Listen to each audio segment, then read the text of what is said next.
하나님께서 주시는 말씀은 우리 마태복음 4장 11절에서 21절의 말씀입니다. 마태복음 4장 11절, 20절 사람을 낚는 어부가 되게 하리라라는 주제로 말씀을 나누겠습니다. 우리 한 구절씩 돌아가면서 읽으실게요. 이에 마귀는 예수를 떠나고 천사들이 나와서 수종드니라.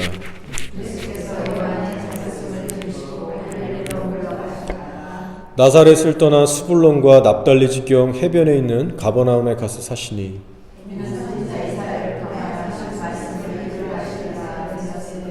스불론 땅과 납달리 땅과 요단강 저편 해변길과 이방의 갈릴리여,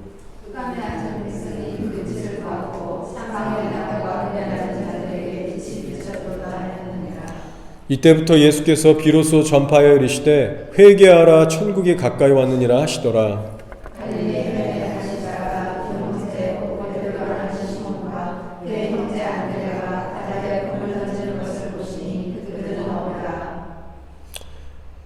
말씀하시되 나를 따라오라. 내가 너희를 사람을 낚는 어부가 되게 하리라 하시니. 아멘. 오늘 2019년도 마지막 주일 예배입니다. 아무래도 크리스마스 휴가 시즌이어서 그런지 가는 동네마다 좀 조용하고 휴가철 분위기가 물씬 나고 있어요. 특별히 현지 교회들도 키 목사님들도 휴가 시즌이라서 그런지 교회들도 좀 잠잠한 것 같습니다.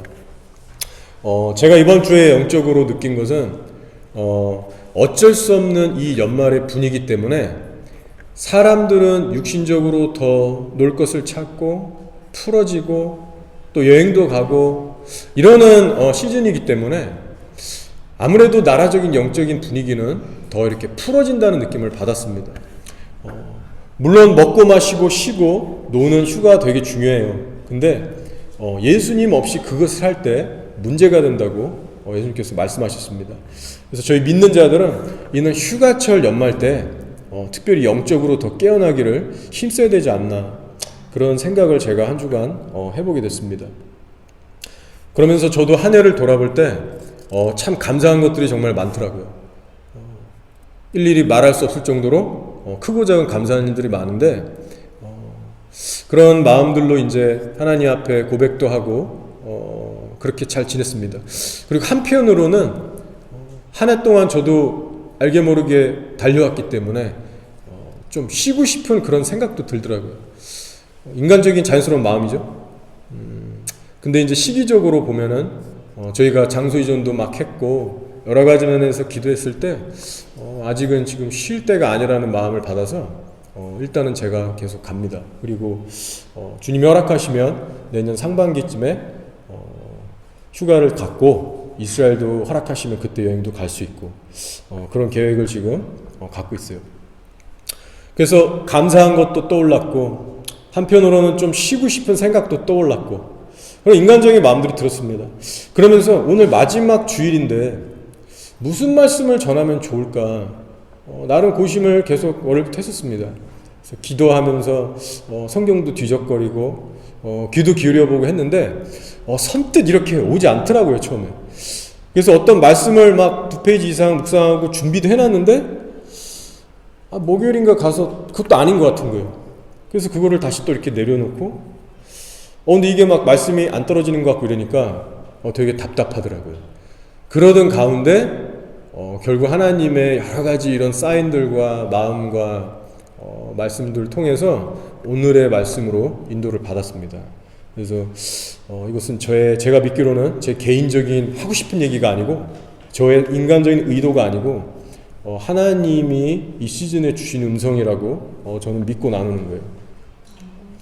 여러분, 오늘 말씀의 핵심이 무엇입니까? 바로 예수님께서 제자들을 선택하셔서 사람을 낚는 어부가 되게 하리라. 복음 전파에 대한 내용입니다. 사실 우리가 지난주에 크리스마스 영상을 잠깐 보면서 제가 전도에 대해서 짧게 나눴었어요. 주님이 원하시는 것은 우리끼리 모여서 예배하고 기도하는 게 끝이 아니라 세상에 나가서 복음을 전해야 된다. 그 메시지였거든요. 근데 이번 한 주를 제가 계속 살아가는데 하나님께서 그 전도에 대한 말씀과 부담을 사실 제게 계속 조금씩 주셨어요.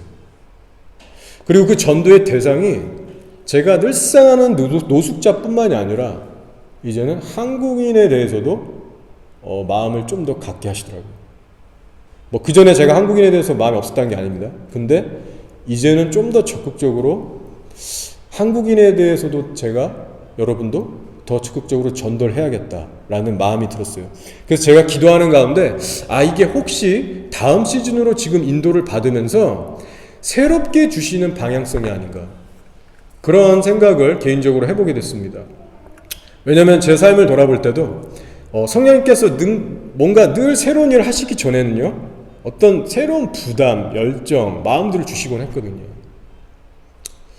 그래서 제가 계속해서 요새 한국말 그리고 영어로 정말 괜찮은 내용으로 된 전도지를 고민해보고 찾아보고 준비하고 있어요. 그래서 여러분도 기도해 주세요. 제가 이거를 직접 만들기에는 여건이 좀 부족하고 어려운 점이 있고, 그래서 이것을 어떻게 해야 되나, 한국에서 좀 공부해 와야 되나, 아니면 여기서 어떻게 뭐 해봐야 되나, 뭐 별의별 생각들을 다 하고 있습니다. 그래서 여러분도 함께 기도해주고 한 마음으로 동참해 주시면 좋겠어요. 제가 이번 주에 이런 영혼구원, 복음전도에 대한 부담을 느끼게 되면서 새삼스럽게 알게 된 주님의 마음이 있어요. 바로 주님의 마음은요, 연말이 됐다고, 이 휴가철이 됐다고, 혹은 마지막 주일 예배를 드리는 날이라고 해서 어떤 다른 새로운 차원의 예배를 받길 원하시지 않는다 하는 마음인 거예요. 제가 보니까 주님의 마음은요, 정말 그 한 영혼을 천하보다 귀하게 여기시는 그 영혼 구원에 대한 마음에 주님은 전심을 드리고 있더라고요. 그래서 제가 오늘 이 말씀과 함께 주님의 마음을 이해하게 되면서 제 안에 다시 한번 정리가 되기 시작됐습니다. 우리가 이 시점에서 뭐를 바라보고 달려가야 하나? 내년의 방향성은 무엇인가? 근데 여러분, 다른 게 아니더라고요. 바로 영혼 구원입니다. 그리고 그 일을 위해서 저와 여러분 모두가 사람을 낚는 어부가 되는 일이에요. 그렇기 때문에 우리가 연말에 구해야 할 가장 필요한 것은 다른 것이 아닙니다. 바로 영혼을 향한 주님의 열정과 갈망이에요. 여러분, 오늘 이 예배 시간에 이 마음을 간절하게 구하시기 바랍니다. 오늘 설교 복잡하지 않아요. 근데 이 주님의 마음을 구하길 원해요. 1년간 이래저래 우리가 섬기면서 지친 영혼육이 있을 거예요. 그렇기 때문에 이 시간 더 우리 안에 점검해야 되고, 혹시라도 간과하지 말아야 될 것은 영혼을 사랑하는 하나님의 마음입니다. 이것이 실제인 거예요. 그래서 연말이 됐다고 해서 어떤 예언의 말씀이나 어떤 표어의 말씀을 배너로 만들어서 걸기 이전에 이 실제의 마음을 우리가 다 같이 기도하는 시간이 됐으면 좋겠습니다. 이번 주에 제가 시내 나가서 전도할 때 아내와 아기들도 이제 같이 갔는데, 우리 아내 팀은 시내 퀸스트리트 중간에 이제 내려다주고, 저는 겹치면 안 되니까 K로드로 저는 혼자 가게 됐습니다. 근데 감사한 거는 이날따라 K로드에 가고 싶은 간절한 마음이 드는 거예요. 근데 여러분 아시다시피 K로드는 영적으로 분위기가 안 좋은 동네입니다. 뭐 유흥업소에 막 술집, 막 음란한 곳들이 많죠. 예전에도 갔지만 한동안 거기 안 갔습니다. 왜냐면 노숙자들이 아무래도 저 밑에 더 몰려있기 때문에. 근데 이날따라 특별히 K로드에 가고 싶은 마음이 좀 더 많이 들었어요. 근데 그런 마음 가운데 어떤 마음이 들었냐면, 그 어두운 곳이라는 것이 영적으로 막 느껴지면서 실감이 나면서 빛을 그곳에 비추고 싶다라는 구체적인 마음이 제 영혼 깊은 곳에서 일어나는 거예요. 어둠이 짙은 곳일수록 가서 빛을 쏘고 싶다라는 마음이 드는 거예요. 그래서 참 감사하다는 마음이 들었습니다. 여러분, 오늘 말씀을 실제 보시면 예수님께서 갈릴리라는 지역에 가셔서 빛을 비추신다고 말씀하셨어요. 이것이 이사야서의 말씀의 성취거든요. 자, 오늘 16절에 보시면 흑암에 앉은 백성이 큰 빛을 보았고 사망의 땅과 그늘에 앉은 자들에게 빛이 빛이었다라고 하고 있어요. 여러분, 갈릴리라는 곳은요, 유대인과 이방인이 섞여 사는 곳이었습니다. 그렇기 때문에 정통 유대인들 입장에서는 멸시의 땅이었고 가고 싶지 않은 땅이었어요. 거기에 굳이 하나님의 말씀 증거하러 가고 싶지 않은 땅이었어요. 근데 우리 예수님께서는 누구보다도 거룩한 하나님의 아들이셨지만 거룩한 성 예루살렘만 머무시지 않고 이 갈릴리 이방 땅으로 가셔서 복음을 전파하셨다는 겁니다. 오히려 그 땅에서요, 훨씬 더 큰 기적과 권능을 행하셨어요. 마치 예수님의 제2의 고향이라고 할 정도로 갈릴리에서 쭉 돌아다니시면서 제자들도 부르시고 거기서 큰 사역을 하셨다는 겁니다. 저는 이번 주에 케이로드에서 전도를 하면서 이 어둠 가운데 빛을 비춘다는 것이 정말 실질적으로 어떤 의미인가, 예전에는 느껴보지 못했던 훨씬 더 구체적이고 사실적인 그 영감이라고 할까요? 그 감동을 느끼게 됐습니다. 갔더니 휴가철이라서 그런지 많은 사람들이 있었어요. 생각보다 노숙자들도 꽤 있었고, 그래서 이제 처음부터 저기 끝까지 이제 걸어가는데, 나중에는 뭐 멀리 갈 필요도 없이 이제 그 초중반에 다 모여 있더라고요. 그래서 이제 하나님께 기도하면서 타겟을 정해야 되잖아요. 누구한테 갈까요? 근데 저도 이제 뭐 전도는 늘 하지만 막상 또 이렇게 어떤 때는 또 선뜻 다가가기가 어려울 때가 있어요. 저도 사람이니까. 그래가지고 막 하나님께 담대함을 주시고 지혜의 말씀을 주시고 누구한테 갈까요? 막 기도를 하면서 이제 찾고 있었는데 저쪽에 이제 3명의 어떤 사람들이 앉아 있었어요. 그래서 이제 그분들에게 가기로 이제 결정을 하고 제가 이제 가게 됐습니다. 그래서 가서 처음엔 좀 어색했지만 그 분위기를 타면서 자연스럽게 이야기가 시작됐어요. 그래서 그 중에 한 명은 알고 보니까 예수님 믿는 키위였는데 예수님을 믿는다라고 어쨌든 했었고 나머지는 믿지 않았던 사람이었습니다. 그래서 제가 이제 카드도 주고 맥도날드 바우처도 들어있고 그래서 되게 좋아하더라고요. 그래서 얘기를 쭉 했습니다. 그러는 가운데 꽤 길게 오래 얘기를 했어요. 한 40-50분을 앉아서 얘기했던 것 같습니다. 그래서 중간에 2사람은 가고 한 사람과 집중적으로 오랜 얘기를 했는데 그 사람의 이름은 식스라는 사람이었어요. 처음 보는 사람인데 겉으로 봤을 때는 동성 연애자 같게 생겼습니다. 왜냐면은 머리를 묶고 있고 매니큐어를 칠하고 있고 약간 옅은 화장을 하고 있는 거예요. 생긴 거는 딱 떡대전 그냥 키위 아저씨인데 그런 외모를 하고 있었습니다. 자, 사람 자체는 되게 착하고 똑똑했어요. 그래서 이분이 노숙자인지 아닌지도 좀 헷갈리더라고요. 왜냐면 이분 앞에 쫙 무슨 일간 주보지 같은 게 쫙 펼쳐져 있는데 알고 보니까 이분이 그거를 다 직접 디자인해서 이거를 정기적으로 사람들한테 나눠주더라고요. 딱 보니까 K로드 소식지 같은 건데 우리 주보처럼 훨씬 더 양이 많죠. 한 3-4페이지가 되는 그런 주보 같은 일간지인데 거기에 사람들 막 픽처도 넣고 막 소식란도 넣고 그 막 여러 이웃들의 그냥 소식들을 이렇게 만드는 거예요. 뉴스처럼. 그래서 그거를 막 사람들한테 주고 그런 사람이에요. 그래서 제가 보니까 그 정도 퀄리티로 만들려면 뭐 프린터기도 있어야 되고 컴퓨터 다룰 수 있는 실력도 있어야 되고 제정신이 있어야 되거든요. 그래서 여러 가지 봤을 때 이 사람이 노숙자인가 아닌가 잘 모르겠더라고요. 자, 어쨌든 이 사람하고 얘기를 했는데 이 사람은 일단 예수를 믿지 않는 사람이었습니다. 근데 그렇다고 해서 진화론이나 빅뱅론 이런 것도 믿지 않는 사람이었어요. 본인이 직접 얘기를 하더라고요. 진화론은 이래서 안 되고 믿을 수가 없다. 그래서 예수님이 실제 있었다라는 것은 내가 믿는다. 근데 여러 가지 깊은 막 질문들을 하더라고요. 신학적인 질문들, 그리고 여러 가지 자기가 깊게 생각해봤다는 그 증거를 알 수 있게끔 여러 가지 깊은 얘기를 나눴습니다. 그래서 제가 이런저런 이야기를 해주다가 이것은 우연이 아니다.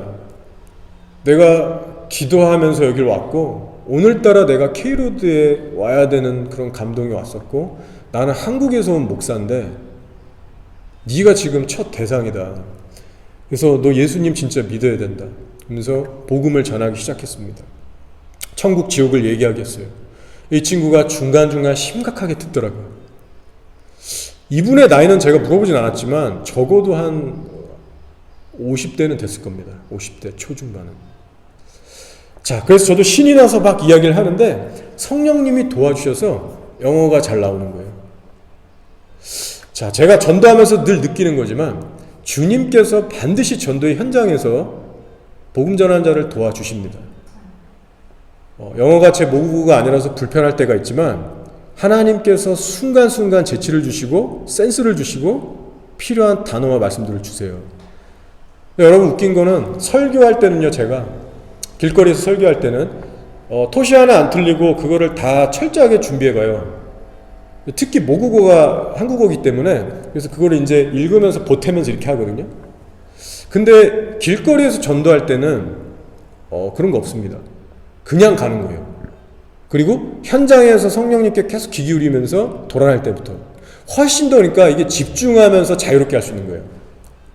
그래서 제가 가만 보면 이 1대1 전도로 돌아다니면서 하는 전도가 훨씬 더 가능성이라고 할까요? 훨씬 더 은혜로울 때가 많습니다. 깊게 들어가는 거예요. 사적인 얘기도 할 수 있고. 자, 그래서 성령님이 막 은혜를 주셔서 막 얘기를 하는데 이 사람도 이제 중간중간에 뭐 막 이럴 때도 있지만 심각하게 또 듣고 어쩔 때는 눈도 반짝반짝하면서 흡수하고 그러더라고요. 그래서 제가 여러분에게도 권고하는 것은, 여러분 나이가 있으시다고 영어 공부하는 거 포기하지 마시고요. 제가 경험해 보니까 언어하고 이런 어떤 피부색 문화 다른 거는요, 장애가 되지 않더라고요. 물론 인간적으로 보면 어렵고 어색하지만 예수님의 살아계심과 예수님의 영과 뜻을 전달하는 것에 있어서는요, 언어의 장애가 필요 없습니다. 반드시 전할 수 있어요. 그래서 여러분이 굳이 뉴질랜드까지 하나님께서 이민 생활하게 하신 데는요, 한국 사람에게만 하라고 한 것이 분명히 아닐 겁니다. 그래서 여러분이 한 문장, 두 문장, 세 문장, 심지어는 뜻을 몰라도 성경 말씀을 영어 자체로 외워버리셔서 그거를 간단하게만 들려주셔도 하나님을 충분히 증거할 수 있어요. 많은 말이 필요 없습니다. 제가 이렇게 몇 손꼽을 만한 그런 은혜로운 경험들이 이제 기억이 있는데, 성령님이 임하시면요, 이 사람들이 울기 시작하고 본인들이 예수를 믿든 안 믿든 저한테 고백해요. 아, 지금 뭔가 느껴진다고. 그래서 기도해주면 울기도 하고, 전혀 마음을 열지 않았던 사람이 자기의 상처를 얘기하면서 울고 진지하게 듣고 기도를 받아요. 이런 것들이 다 성령이 하시는 거거든요. 그래서 오히려 저는 가끔 느끼는 게, 문화가 다른 한국인인 제가 완벽하지 않은 영어지만 다른 사람으로서 대놓고 막 복음을 전할 때 오히려 이게 이 사람들한테 어떻게 보면 더 다가가기 쉬울 수도 있겠다, 이런 생각도 저는 해봤습니다. 아무튼 그래서 제가 이 식스라는 분하고 계속 얘기를 하다가 노아의 방주 이야기가 나왔어요. 근데 이 노아의 방주 이야기를 얘기하는데 이분이 약간은 흥분하고 격렬하게 이제 부정적인 반응을 보이시더라고요. 아니, 어떻게 하나님이 사랑의 하나님이면 그렇게 사랑한다는 인류를 다 죽일 수가 있냐. 내가 만약에 부모라 해도 내가 사랑하는 자녀들이 아무리 나한테 죄를 져도 난 그렇게까지 안 죽일 거다. 어떻게 하나님이 그렇게 할 수 있냐. 너무 지독한 질투의 하나님 아니냐. 그렇게 얘기하는 거예요. 그래서 제가 순간 뜨끔했습니다. 왜냐면 인간적으로는 그게 막 와닿거든요, 저도. 근데 그 0.5초 되는 그 순간에 성령님을 의지하면서 제가 어떻게요? 막 속으로 이러고 있는데 바로 또 이제 이어지게 하셨어요. 그게 뭐냐면 제가 반문을 했어요. 야, 그래, 하나님께서 그렇게 다 쓸어 버리셨다. 근데 너 한번 생각해봐라. 네가 사랑하는 여인하고 결혼을 했는데 네 여자가, 네 여인이, 네 아내가 다른 남자랑 바람을 폈어. 그러면 너 화 안 나겠냐? 너 질투 안 나겠냐? 그렇게 제가 딱 찌르니까 이 친구가 가만히 있더라고요. 그래서 잠잠하게 있더니 수긍을 하더라고요. 딱히 할 말이 없는 겁니다, 이 친구도. 그래서 제가, 야, 하나님도 우리의 형상, 아니 우리가 하나님의 형상대로 지음받았기 때문에 우리도 상처받으면 화나고 질투 나는 것처럼 우리의 형상이신 하나님, 그 원조이신 하나님도 그러시는 거야.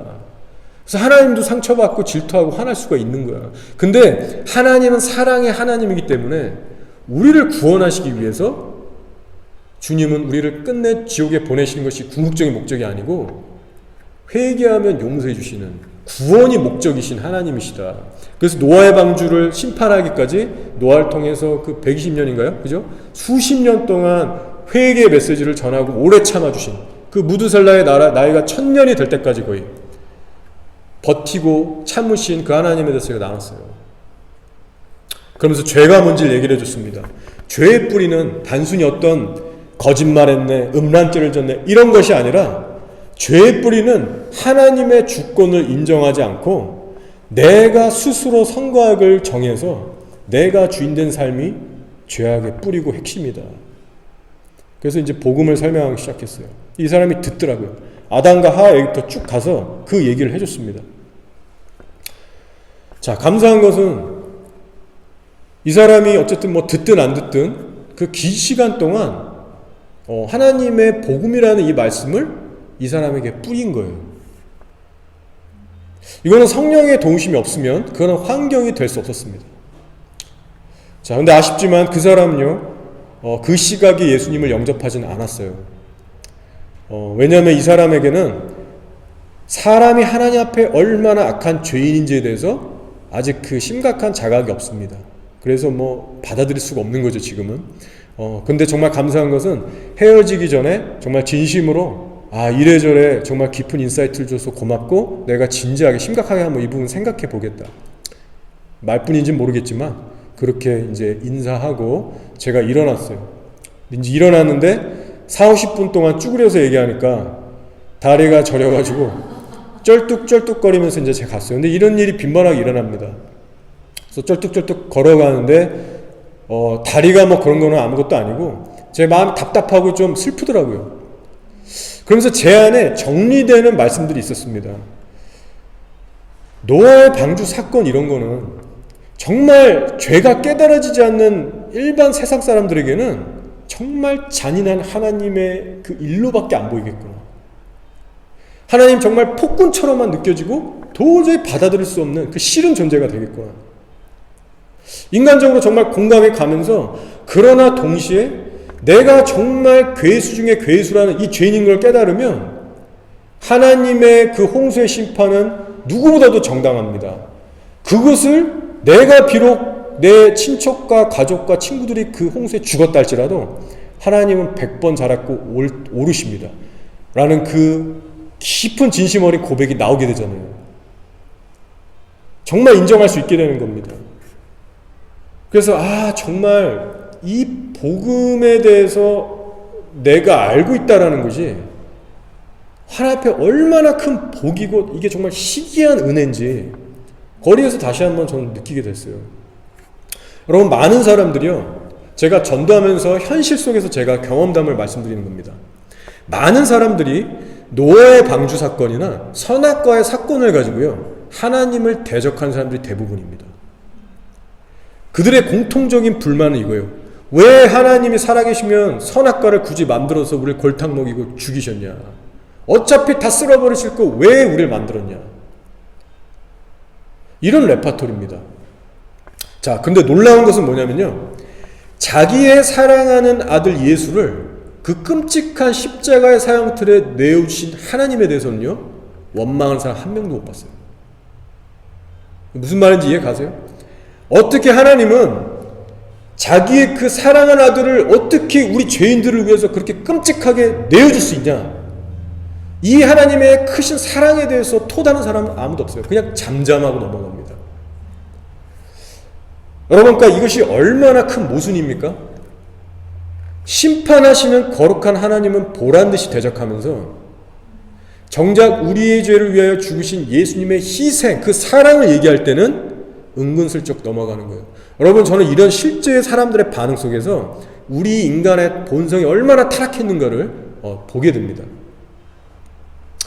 그런 가운데 제 안에 성경 말씀들이 선명하게 정리가 되는 거예요. 이래서 주님께서 마태복음 5장에 심령이 가난하고 애통한 자가 복이 있도다. 자기 죄가 얼마나 악하고 더러운지를 탄식하고 슬퍼하며 깨닫는 사람만이 천국 가는구나. 의에 줄이고 목말라하는 자들만이 천국 가는구나. 노아의 방주를 보고 그 심판을 보고 하나님 앞에 경외함으로 오히려 더 주님 앞에 엎드릴 수 있는 사람은 의에 줄이고 목마른 사람이구나. 이 진리가요, 전도를 통해서 제가 배우게 되는 거예요. 여러분, 이 땅에는요, 복음을 대놓고 거부하는 자들과 아무리 복음을 얘기해줘도 끝내는 도저히 이해하지 못해서 인간적인 세상 삶으로 돌아가는 사람들이 대부분입니다. 제가 수도 없는 많은 사람들을 전도해왔는데 대부분이 다 그래요.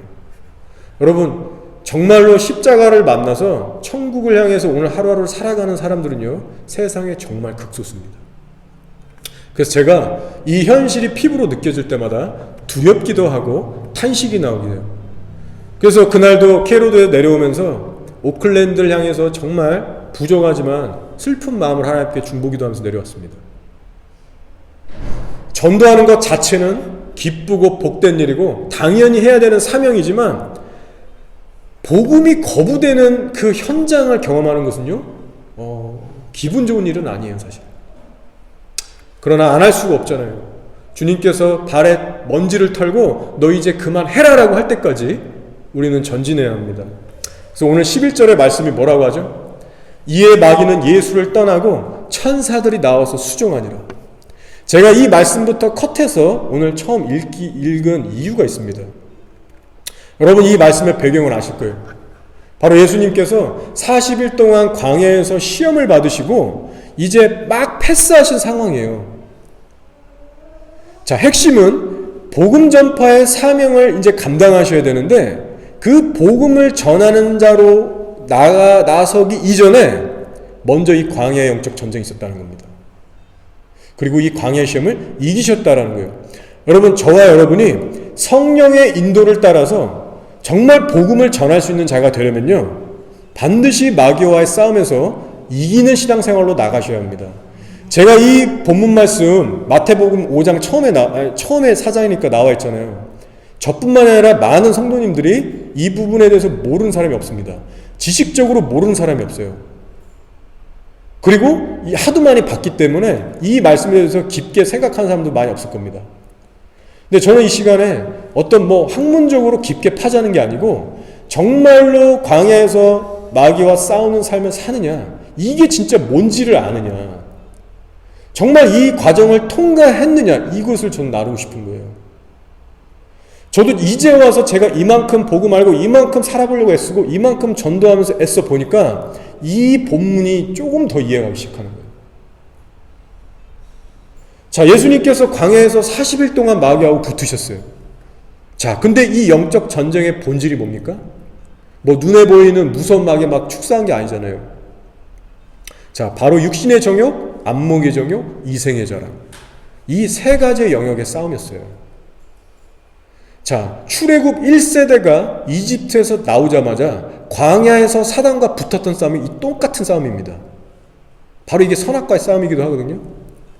근데 출애굽 1세대는요, 광야에서 이 부분에 있어서 사탄에게 완패를 당했습니다. 자, 이스라엘은 먹고 마시는 일로 하나님께 불평했고요, 하나님의 입에서 나오는 말씀보다 자신의 본성에 반응했습니다. 자, 하나님 나라보다 이 땅의 평안과 행복을 추구했고요, 결과적으로 하나님보다 안악자손을 더 두려워했어요. 그래서 그들의 입에서 직접 내뱉은 말이 뭐였냐면 지도자를 세워서 이집트로 돌아가자 했어요. 세상으로 다시 돌아가자. 자, 하나님께서 자기의 자아를 이기는 이 싸움에서 진 출애굽 1세대에게 어떻게 하셨는지 아시죠? 너희 광야로 고백해라. 하나님의 귀에 들린 불평대로 역사하셨습니다. 자, 이 싸움에서 졌을 때 출애굽 1세대는요, 세상 가나안은 곧 세상인데 세상에 들어가서 복음의 빛을 발하는 사명에 묻어졌던 거예요. 그 꿈이 좌절되고 내려놔진 거예요. 하나님께서 이들을 빛의 도구로 사용하시려고 가나안 땅으로 보내길 원하셨는데 빛의 도구로 사용하실 수가 없었던 거예요. 결과적으로 광야로 다시 돌아가는 겁니다.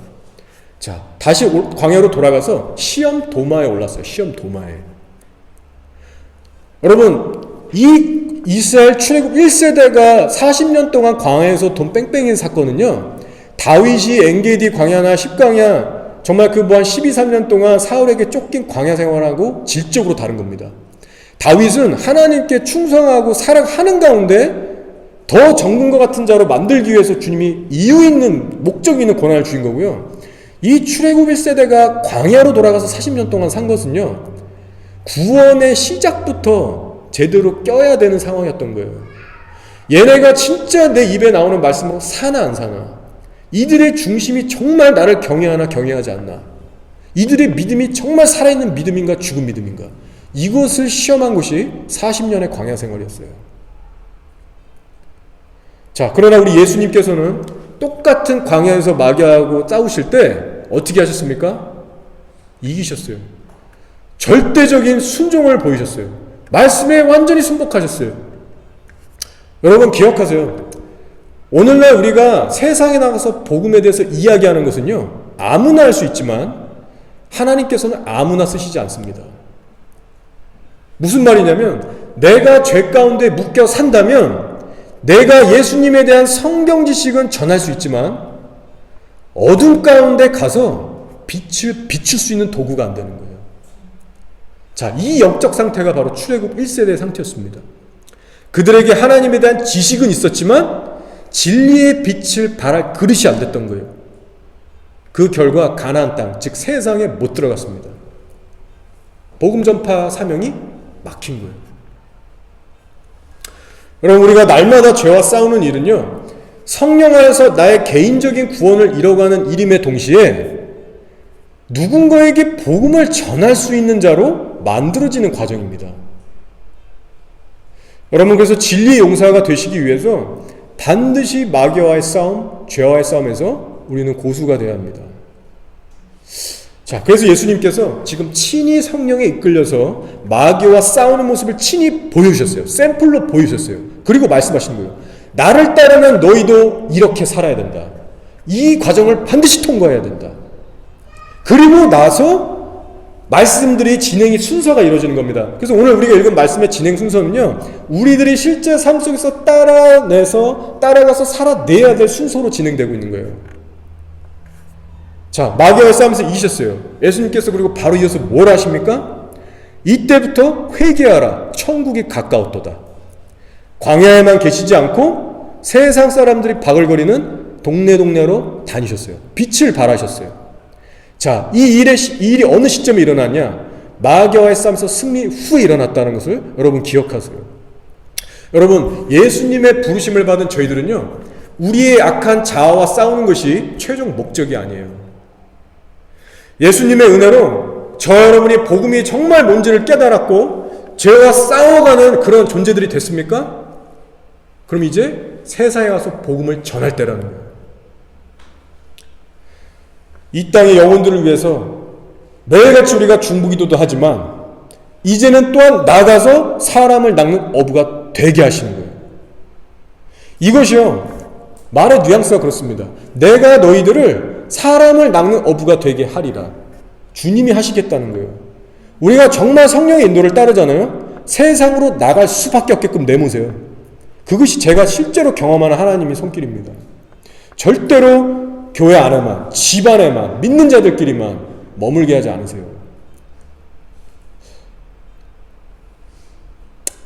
이 사람을 낚는 어부가 되게 하리라. 이 부르심에 우리가 순종할 때요, 저 여러분의 삶에 진정한 가나안 땅의 전쟁이 시작되는 겁니다. 가나안 땅에서 승리해서 땅을 확장해가는 싸움이요, 바로 이때부터 시작되는 거예요.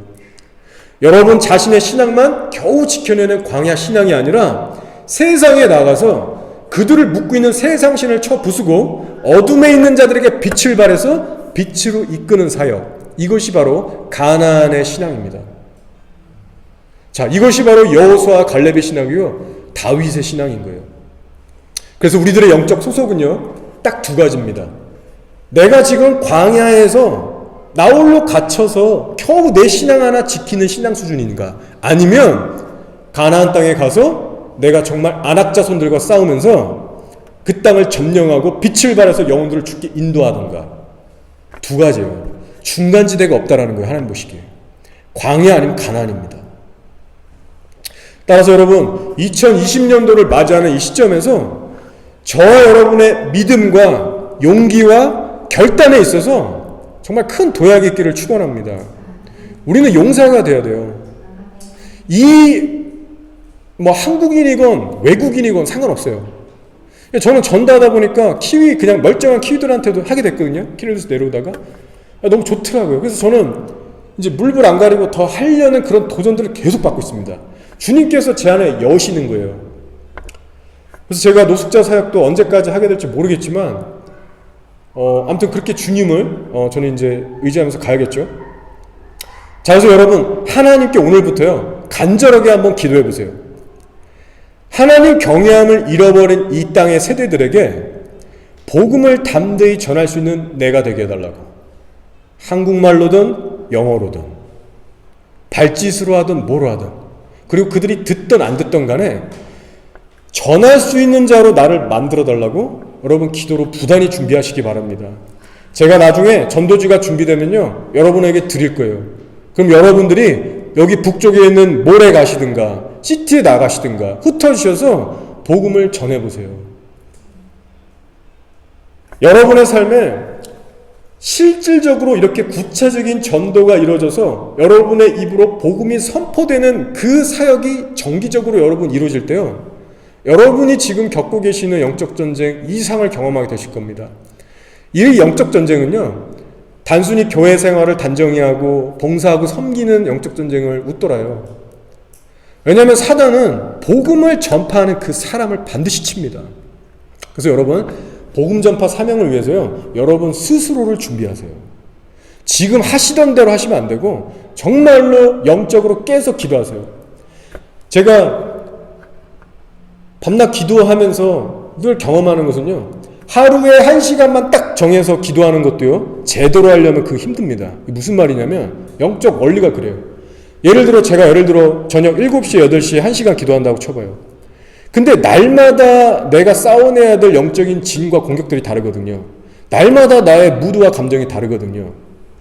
그럼 사람은요 똑같은 7시가 됐다고 해서 그 장소에 나가서 기도는 할지언정 그 기도로 뚫어내는 돌파력이 다릅니다. 하나님 앞에 어제는 내가 진지했을지 모르지만 그 다음날은 부산할 수 있어요. 완벽하게 채워지는 은혜는 없더라고요. 그렇기 때문에 내가 1시간을 채워도 기도가 안 올라가고 막혀버릴 수가 있어요. 그럼 사단만 좋아하는 거예요.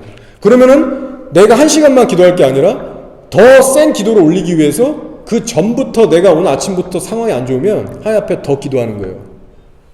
그래서 그 시간에 더 기도가 올라갈 수 있도록 사전 준비만 해도요 여러분 더 말씀을 보게 되고요 더 생각과 싸우게 되고요 기도를 하게 되는 거예요. 이런 식으로 우리가 기도 생활을 1시간 한다, 2시간 한다 이런 것을 정기적으로 유지한다는 것은요 그냥 기도의 삶이 되는 거예요. 그리고 절대로 여러분 타성에 젖으시면 안 됩니다. 저도 사역자이기 때문에 밤낮 기도해서 아는데 이게 기도 시간이 정해지잖아요. 타성이라는 것에 반드시 와요. 인간이기 때문에. 그래서 저도 이게 막 기도는 하는데 육신적으로 힘들 때가 있고 마음이 막 지칠 때가 있어요. 그럴 때마다 제가 느끼는 건 하나님이 정말 살아계시는 건데 하나님의 정말 은혜를 그때 또 저는 경험합니다. 그래서 정말 메말라서 기도 못할 것 같고 말씀도 막 더 이상 뭐 해야 될지 모를 것 같고 막 이렇게 막히고 한계점에 이를 때마다 정말 하나님께서요 마음을 만져주세요. 어떻게든 영상을 통해서든 환경을 통해서든 말씀을 자극을 주시던 다시 한번 제 마음에 눈물과 감동을 주셔서 다시 한번 일으키시더라고요. 중요한 것은 하나님 앞에 간절하게 아예 그냥 삶 자체가 예배의 삶이 되어야 된다는 겁니다. 그래서 여러분 전도자로 사는 것은 저도 부족하지만 그래도 지금 계속 이렇게 살아내고 있는데 여기에 정말 복음이 흘러가고요 정말 살아있는 자로 살아낼 수가 있습니다. 자, 오늘 12절의 말씀이에요.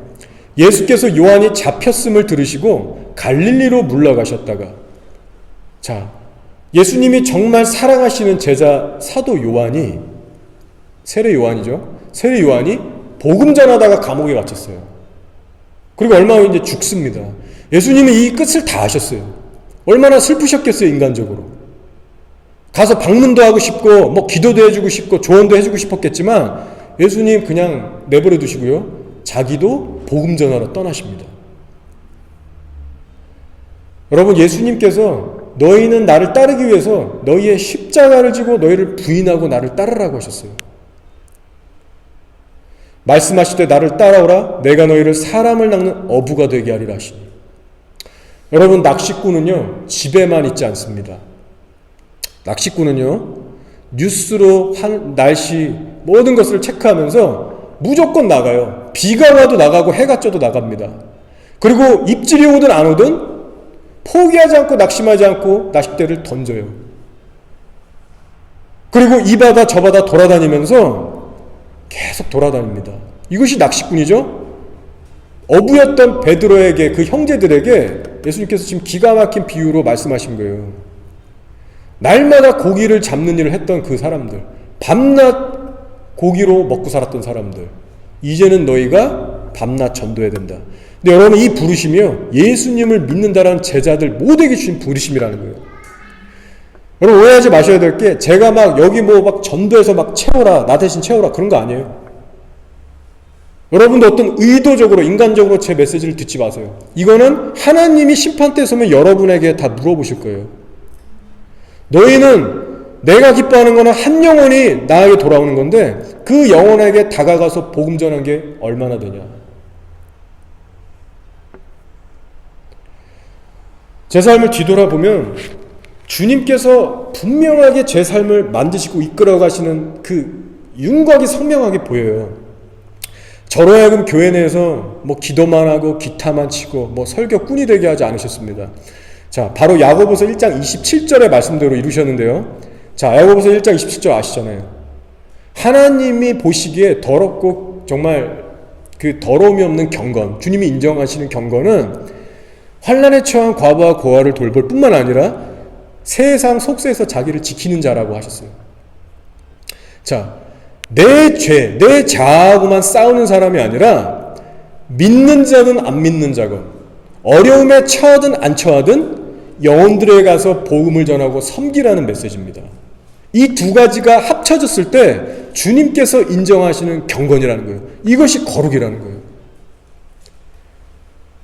하나님께 감사한 것은, 제가 2017년도 5월 10 며칠에 제가 한국에서 여기 왔어요. 그리고 이제 2년 반이 흘러서 이제 2019년도가 끝났는데요.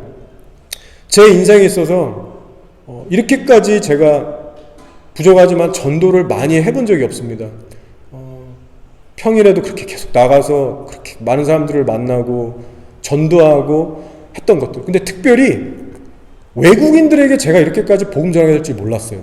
특히 그 대상이 노숙자가 될지 몰랐습니다. 전혀 제 사역 계획 속에 없었어요. 물론 제가 한국에서도 가끔 서울역 가서 노숙자 하고 이랬지만 여기 와서도 뭐 봉사 정도는 생각했지만 이 정도까지 제가 막 신방을 가서 복음을 전하고 또 나가서 하고 막 이렇게까지 하게 될 줄 몰랐어요.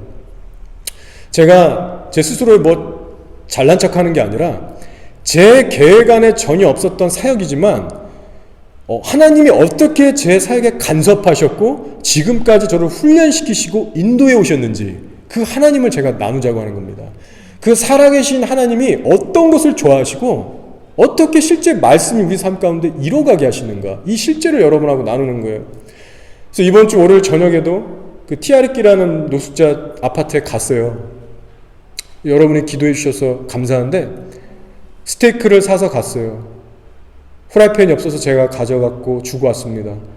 요리를 해줬어요, 제가. 그래서 요리를 먹는데 정말 오랜만에 소고기를 먹어보더라고요. 근데 감사하게 저를 위해서 그 스테이크를 썰 칼을 샀더라고요. 그래서 준비해 갔지만 그걸로 이제 쓰고, 근데 너무 불쌍한 게 집에 의자가 없어요. 부엌에 딱 정말 낡은 소파 의자 딱 하나 있는데 자기가 이제 앉는 거죠. 근데 이제 제가 손님이라고 저보고 앉으라고 내어주는데 제가 앉을 수가 없죠. 그래서 한 2시간 좀 넘게 있다 왔는데 2시간 넘게 서로 그냥 서서만 얘기하다 왔습니다. 너무 감사했어요. 그래서 필요한 것도 많이 도와줬어요. 이메일을 만들 줄 모르는 거예요.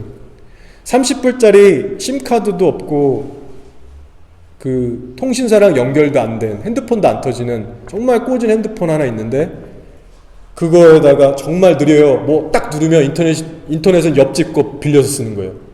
딱 하나 누르면 계속 기다려야 돼요. 근데 이메일을 좀 만들어 달라는 거예요.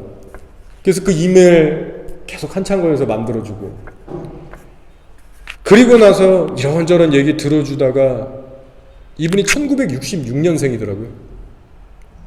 어쨌든 뭐 자기 뭐 그 막 자료들도 보여주고 그러면서 결국 감사한 것은 복음에 대해서 좀 더 진지하게, 정말 이 사람하고 많이 친해졌거든요. 그래서 하나님의 말씀에서 그렇게 막 계속 또 막 진지하게 전하게 됐어요. 밤이 막 이제 해가 졌는데 불도 안 켜고 껌껌한 그 부엌에 서서 그렇게 예수님 얘기하다가 헤어지게 됐습니다. 주님이 인정하시는 경건은요, 정적인 것만이 아닙니다. 우리가 소위 교회 용어 있죠? 큐티, quiet time 해서 우리가 골방에서 말씀 묵상하고 기도하는 조용한 경건한 시간. 근데 주님 보시기 이것도 귀하지만 정적인 것만 하면 안 된다고 하세요. 동적인 것을 하라고 하세요. 너희는 찾아가서 물리적으로 그 사람 앞에 찾아가서 복음을 전하고 섬겨라. 자, 그래서 마태복음 25장에서 주님께서 말씀해 주셨어요. 내가 재림해서 그 양과 염소를 가르는 심판의 날에 많은 의인들이 와서 어안이 벙벙할 거다. 왜냐? 내가 줄일 때 너가 음식을 주었고, 내가 헐벗을 때 너희가 나에게 옷을 주었고, 내가 병에 걸렸을 때 너희가 찾아와서 돌봤고, 내가 옥에 있을 때 너희가 날 방문했다. 그때 의인들이 내가 언제 그렇게 했습니까? 라고 했을 때 이 작은 형제에게 한 것이 바로 나에게 한 거라고 했어요. 말씀을 정리하겠습니다. 여러분 안에는 어쩌면 저보다 더 살아온 나날도 많으시고 제가 모르는 귀한 섬김과 그런 인내들이 있으실 거예요. 저는 아직도 계속 만들어져가는 부족한 하나님의 종입니다. 그치만 제가 그나마 만나고 경험한 이 노숙자 이야기들을 여러분에게 하는 이유는 정말 하나님이 무엇을 기뻐하시는가, 그리고 정말 우리들이 사람에게 다가가서 복음을 전하고 섬기는 그 자들이 되길 원하시기 때문에 제가 부족하지만 나눴어요. 그래서 오늘 마지막 주일 예배 때 무슨 말씀을 전하면 좋을까라고 했을 때 이 말씀 가운데 제 영혼의 자유가 임하게 됐습니다. 자, 이제 마지막으로 영상 하나를 보고 우리가 기도했으면 좋겠는데요. 이 영상은 구세군의 창시자인 윌리엄 부스라는 목사님이 예수님이 주셔서 본 환상을 어떠한 한 외국인이 나중에 영상으로 제작한 겁니다. 이 윌리엄 부스 목사님은 정말로 동적인 사람이었어요. 말씀만 보지 않고 그 영국에 예전에 산업혁명이 일어나서 부한 사람은 부하게 되지만 가난한 자들은 참 가난한 자가 많았을 때 그 불쌍한 가정들, 소외된 이웃들을 찾아가서 실질적으로 먹이고 도와줬던 사람이에요. 그래서 많은 사람들에게 영감을 줬던 진짜 하나님의 사람인데, 그렇기 때문에 하나님께서 이분에게 흔치 않은 환상이라는 걸 보여주셨습니다. 그래서 이 환상을 영상이 된 것을 우리가 보고 우리가 기도하면 좋겠어요. 한번 틀어주세요.